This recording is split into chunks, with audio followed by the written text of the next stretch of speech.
சூரியன் இருட்டையும் சேற்றையும் சகதியையும் குப்பை கூளத்தில் வளரும் கிருமிகளையும் பூச்சிகளையும் அழிப்பது மட்டுமில்லை, அவனாலேயே மழை, தாவர வளர்ச்சி, நம் ஆரோக்கிய வளர்ச்சி, ஆத்தியாத்மிகமாக நம்முடைய புத்தி வளர்ச்சி எல்லாம் உண்டாகின்றன. அப்படியே சுப்பிரமணியரான ஞான சூரியன் அஞ்ஞான இருட்டை அழிப்பது மட்டுமில்லை, அஞ்ஞானம் போனபின் எல்லாம் சூன்யமாகி விடுவது இல்லை. அஞ்ஞானம் அழிந்த இடத்தில் பூர்ண அனுபவமாக ஞான பிரகாசத்தை அவர் உண்டாக்குகிறார். சவிதா பதப்பிரயோகம் ரொம்ப பொருத்தமாக விழுந்திருக்கிறது. திருமுருகாற்றுப்படையையும் சூரியோதயத்தை ஓமை சொல்லித்தான் ஆரம்பிக்கிறது. இந்த கிருதியின் சாரமே வேத சாரமான காயத்ரி ஸ்வரூபமாக சுவாமியை காட்டுவதுதான் என்று தோன்றுகிறது. பிரம்மண்ய பேரோடுதானே பாட்டு ஆரம்பிக்கிறது. அப்புறம் அனுபல்லவையில் உச்சமான இடத்தில் காயத்ரி மந்திரத்தில் வருகிற ரவேண்ய சப்தம் வந்தது. அதே மாதிரி சரணத்தில் உச்சமான இடத்தில் சவித்ரு சப்தத்தை வைத்திருக்கிறார்.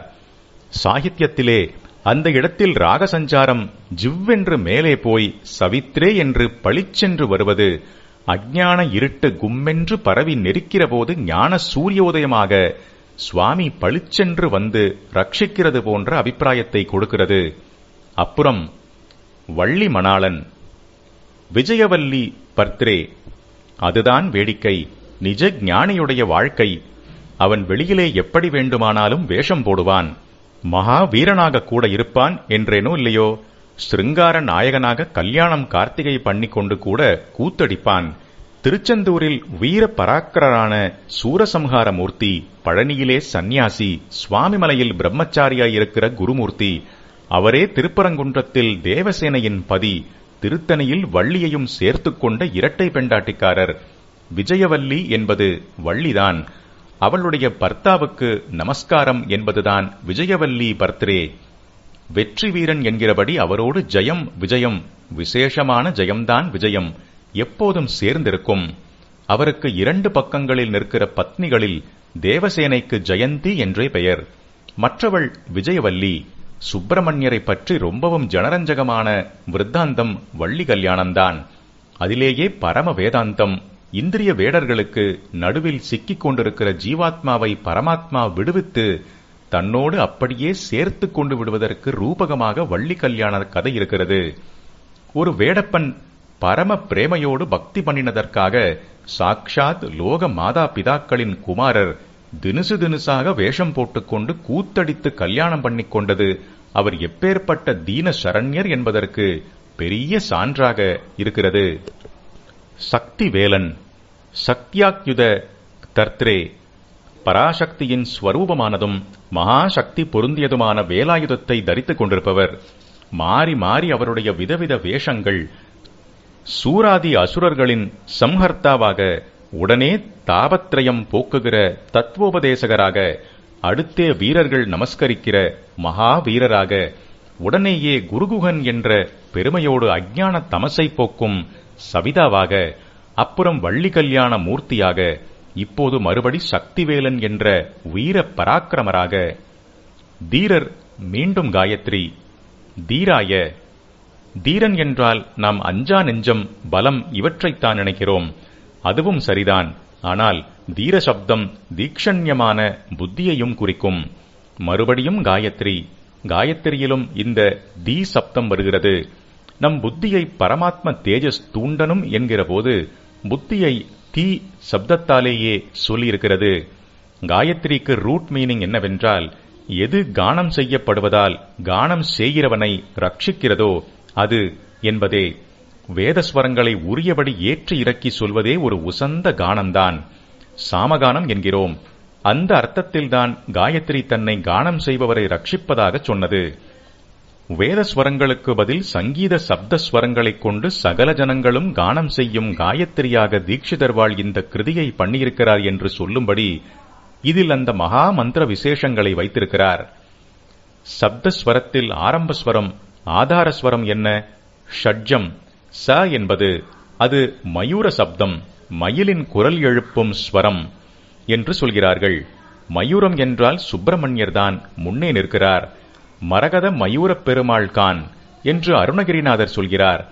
ஆதார ஸ்ருதியாக இருக்கப்பட்ட ஸ்வரத்திற்கே அதிதேவதை என்றால் அது சங்கீத மூர்த்திதானே. அவருக்கு ஒரு சங்கீத காயத்ரி இருக்கத்தானே வேண்டும். தம்முடைய அனுகிரகத்தில் அம்சத்தில் அவரே ஒரு தீட்சிதரை உண்டாக்கி அப்புறம் அவருக்கு தாமே குருவாக கல்கண்டை வாயில் போட்டு கல்கண்டாக பாட வைத்து அப்படி ஒரு கிருதி செய்து கொண்டிருக்கிறார். பிரம்மாவால் தொழப்பட்டவர், ஈசனுக்கு உபதேசித்தவர். நத விதாத்ரே, விதாதா என்றால் பிரம்மா. வீர நுத, அதில் வந்த நுதவும் இந்த தனவும் ஒன்றேதான். வணங்கப்பட்ட என்று அர்த்தம். சுப்பிரமணியரை பிரம்மா வணங்கின கதை தெரிந்ததுதான். சுவாமி அவரை பிரணவார்த்தம் கேட்க அவர் உளறி கொட்டினார்.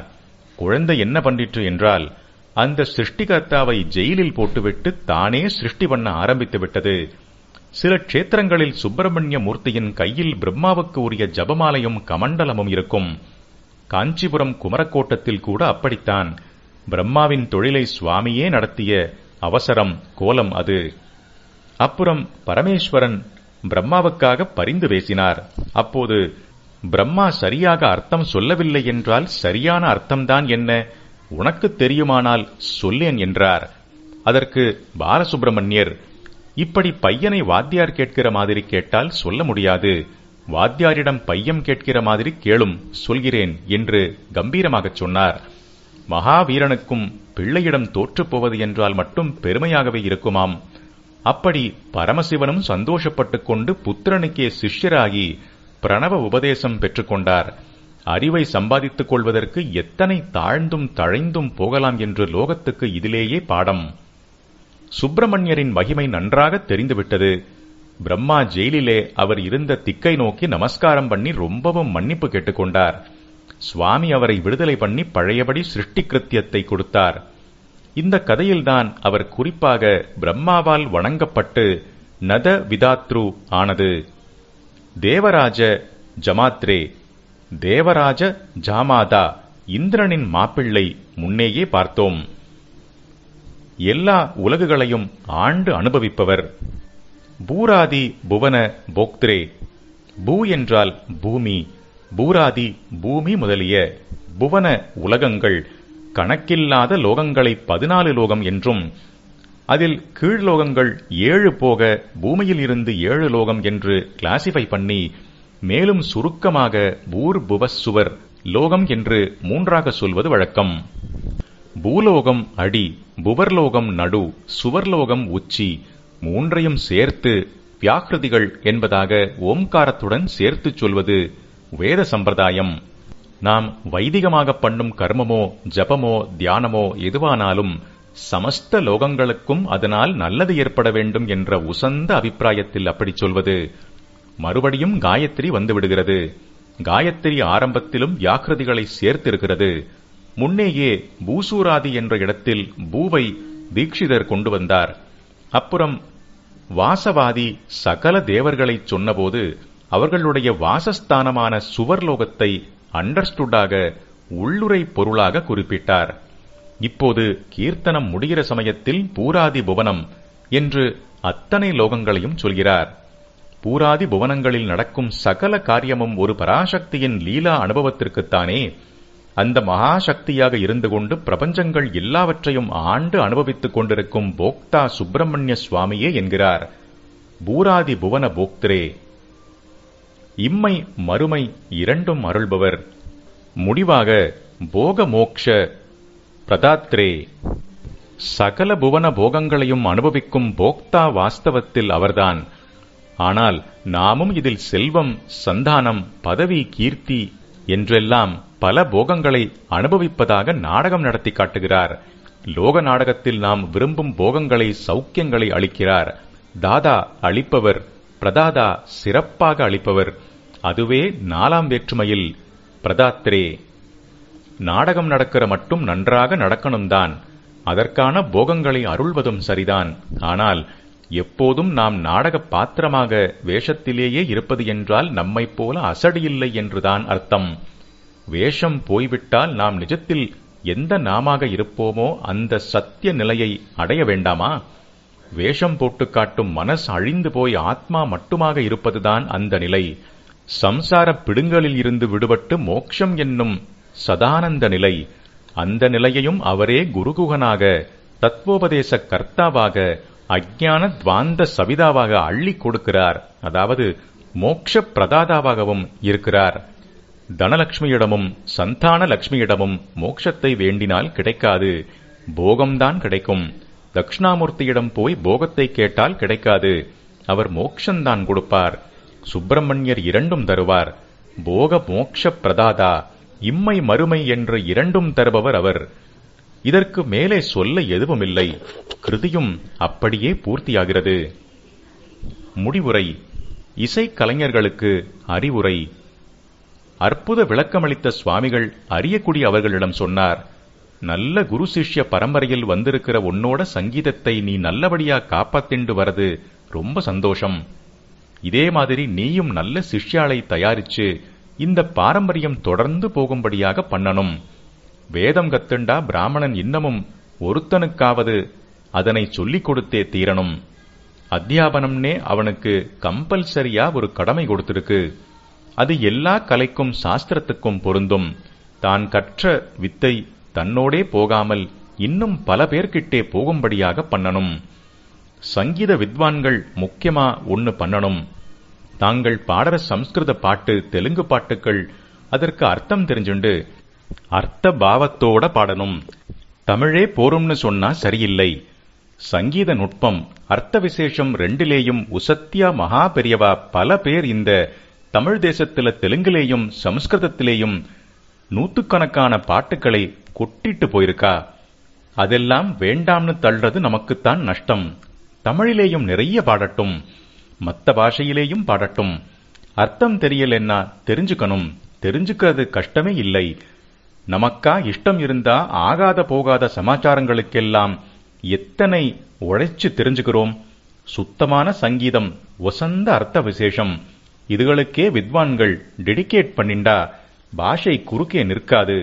இதுக்கெல்லாம் சங்கீத உலகத்துல இப்ப முதலா இருக்கிற நீ ஒன்னால் ஆனதை பண்ணு.